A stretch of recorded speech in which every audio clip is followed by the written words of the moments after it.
part of the conversation we're having is like, what are the physiological effects of information? And I've been thinking a lot about like, what are the nutrition facts? The question I've been asking myself is like, what is the Mediterranean diet of information diets? And, you know, what I've actually come to, I think is kind of interesting, because when you look at a nutrition label, each of the nutrients has it affects a system, like a physiological system in our body. And I think, you know, we actually have a lot of mental physiological systems, and for our mind, that's hormones. And so I've started to think about information diet in the context of like dopamine, serotonin, oxytocin, cortisol, and adrenaline. Like when we're consuming a lot of conflict information, like especially around politics, right? That's going to plummet our oxytocin, because that's going to, that puts us in a model where the world is not trustworthy, where, we're disconnected from one another. And so to compensate that, well, now I need to seek out high oxytocin content where people are cooperating, where there's a sense of community, there's a sense of bonding.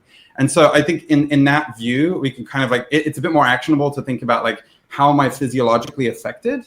But then kind of, Jenny, to your point, I think something that I've talked about, and I recorded a podcast that's going to come out soonish on this, of like this term of like post-reality, how we can't agree on what's real anymore.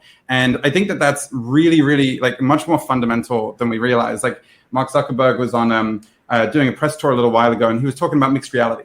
Right? If I have a piece of artwork in the digital realm on my wall, well, is it in the room? Well, according to some people, yes. According to some people, no. If some of my social circle is AI, are they real or not? Like the fundamental assumptions of what is real are now different. And so I think the challenge is, when we're thinking about information ecology, is that you've got organisms of like the people, the entities, but then you've got environments, and we're not in the same environments anymore. And therefore, like it's a very challenging thing, in that like there is no singular information ecology or environment. There are many. And so, it's that really complexifies how we navigate that, and how, we operate as a society around that.